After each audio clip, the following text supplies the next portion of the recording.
ta dương prai chấm nói tí bấy nó cứ chấm pua sự cam phép đai cùng pung bàn tó sầm rap rìa pê na mùi nè for a period nó cứ rìa pê nè chẳng ơn action cứ sự cam phép mũi continuing cùng pung bàn tó for a period cứ nông rìa pê na mùi bạn bằng pôn mà u từ hò mà u ta hurry up your friends are waiting for you nè hurry up your friends are waiting for you nghe này ta mấy ở lươn lang nè hurry up ở lươn lang your friend nè mật phẹ đó bọn này nè are waiting for you cùng pung chăm này ấy khi scam phẹ bao nhiêu cái the period nè action of the period scam phẹ bằng hai pi rồi dẹp p mà là ti pi để ti bây là ti đi còn mà máu cùng pung rong chám đó không thể rạ về liền trắng á cái ao mua tha ở phê này cả present continuous thánh nó không period nè nó không scam phẹ để cùng pung mà tóc không thể rạ về liền làm mùi ok សួស្តីបងប្អូនប្រិមិត្តរៀននៅភាសាអង់គ្លេសបាទក្នុង clip video នេះខ្ញុំបង្រៀនបងប្អូនអំពីរបៀបក្នុងការប្រើប្រាស់ present progressive ក្នុង video clip មុនបងប្អូនបានរៀនអំពីការប្រើប្រាស់ present continuous tense គេប្រើក្នុងទម្រង់ណាខ្លះក្នុង clip video នេះខ្ញុំបង្ហាញបងប្អូនអំពីរបៀបថាតើ present continuous tense គេប្រើក្នុងទម្រង់ណាខ្លះណាគេប្រើ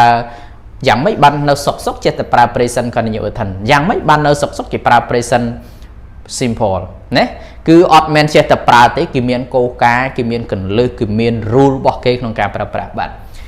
អញ្ចឹងខ្ញុំលើកឧទាហរណ៍ពីរចំណុចធំៗនៅក្នុង thumbnail នៅក្នុងក្បាលវីដេអូហ្នឹងគឺទី1 action happening now គឺសំដៅទៅលើសកម្មភាពដែលកំពុងកើតឡើងទី2 temporary situation សកម្មភាពដែលកំពុងកើតឡើងជាបណ្ដោះអាសន្នថាតើសកម្មភាពដែលវាកំពុងកាត់ឡើងហើយនឹងសកម្មភាពដែលវាស្ថិតក្នុងស្ថានភាពជាបណ្ដោះអាសន្ននោះគេប្រើក្នុងលក្ខខណ្ឌយ៉ាងម៉េចខ្លះបងប្អូនមកមើលទំហំក្នុងការប្រើប្រាស់ទាំងអស់គ្នាបាទអូខេ the usages មានន័យថាការប្រើប្រាស់ចឹងទី1គឺ when we talk about the action happening now ណាចំណុចទី1មានន័យថាយើងប្រើប្រាស់ present continuous tense ឬក៏ present progressive នេះនៅពេលដែលយើងនិយាយអំពីសកម្មភាពដែលកំពុងកាត់ឡើងឥឡូវនេះណា happening now ឥឡូវនេះកាត់ឡើងឥឡូវនេះយ៉ាងម៉េចបងប្អូនមើលឧទាហរណ៍មក they are having lunch with us ណា they are having lunch with us ណាមានន័យថាពួកគេកំពុងតែញ៉ាំអាហារថ្ងៃត្រង់ជាមួយនឹងយើងសកម្មភាពនឹងកើតឡើងពេលណាសើមិញហ៎អត់ទេព្រឹកមិញអត់ទេគឺឥឡូវនេះណា they are havingណា they are having lunch with us ចឹងបងប្អូនពាក្យថា have lunch have breakfast have dinner អីហ្នឹងគឺមានន័យថាញ៉ាំណា take a shower ងូតទឹកអីចឹងទៅអញ្ចឹងអាពាក្យហ្នឹងគឺបង្ហាញអំពីអីគេសកម្មភាព is happening right now មានសកម្មភាពដែលកំពុងតែកើតឡើងនៅពេលបច្ចុប្បន្នណា they are having lunch with us ពួកគេកំពុងតែញ៉ាំអាហារថ្ងៃត្រង់ជាមួយនឹងពួកយើងបាទបន្តមកទៀតwhen we talk about the temporary situation or actions ណា when we talk about the temporary situation or action មានន័យថានៅពេលដែលយើងនិយាយអំពីណាស្ថានភាពឬក៏សកម្មភាពជាបណ្ដោះអាសន្នតើស្ថានភាពឬក៏សកម្មភាពបណ្ដោះអាសន្នហ្នឹងគឺគេប្រើយ៉ាងម៉េចបងប្អូនមកមើលបាទឧទាហរណ៍ថា she is selling t-shirts while this month ណា she is selling the t-shirts while this month មានន័យថាម៉េច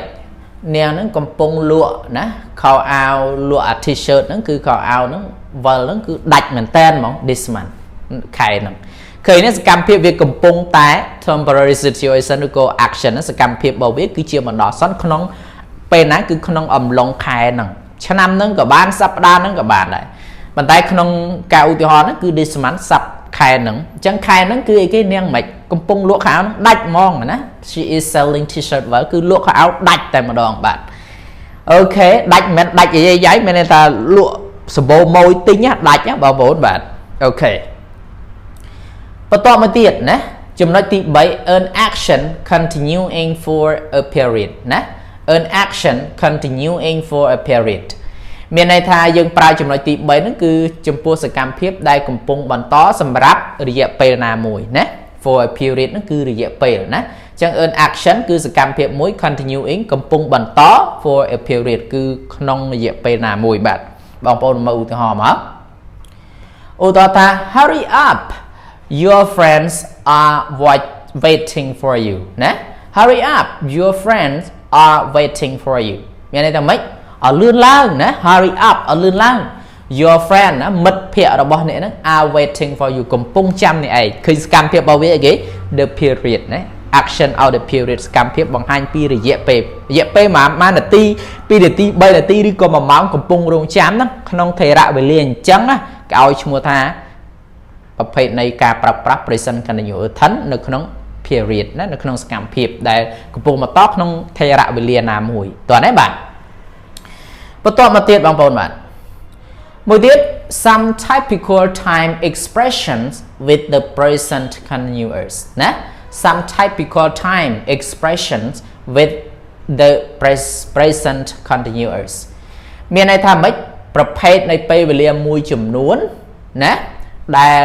ជាសំនួនឬក៏ជាការបញ្ជាក់ជាមួយនឹង present continuous tense អានអញ្ចឹងបងប្អូនពិបាកយល់តិចមានន័យថាម៉េចសកម្មភាពពេលខ្លះវាបង្ហាញអំពីប្រភេទនៃ present continuous tense និយាយต้องចង់ជន់មាត់តើតលន់មាត់ណាបាទអូខេតើបងប្អូនមើលឧទាហរណ៍ថា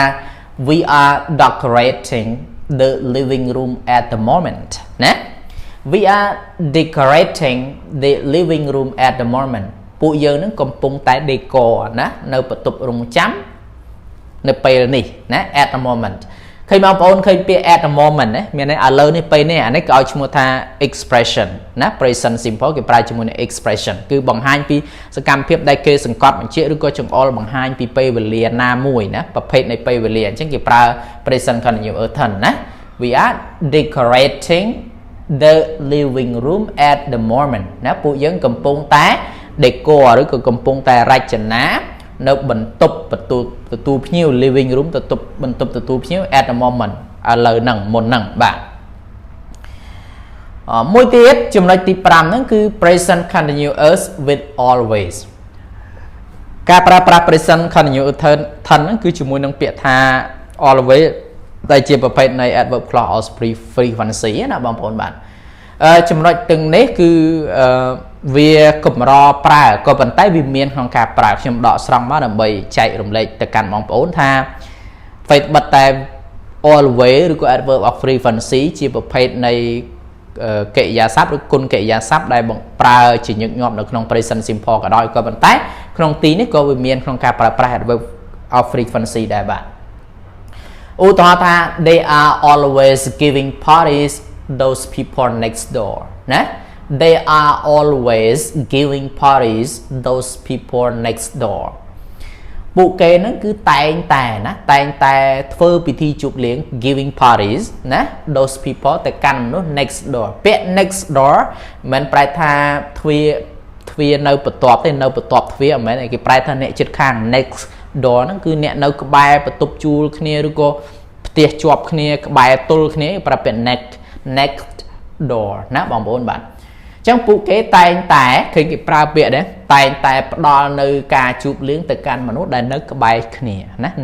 នៅជិតខាងគ្នាបាទអាហ្នឹងគឺគេប្រើពាក្យ always នៅក្នុង present continuous បាទដូច្នេះរបៀបក្នុងការប្រើប្រាស់ present progressive មានចំនួនប្រមាណប៉ុណ្ណឹងសង្ឃឹមថាបងប្អូនបានសិក្សាស្វែងយល់ហើយអាចយកទៅប្រើប្រាស់ទៅតាមទម្រង់មួយដែលសមស្របបាទអរគុណបាយជួបគ្នានៅវីដេអូក្រោយទៀតបាយបាទ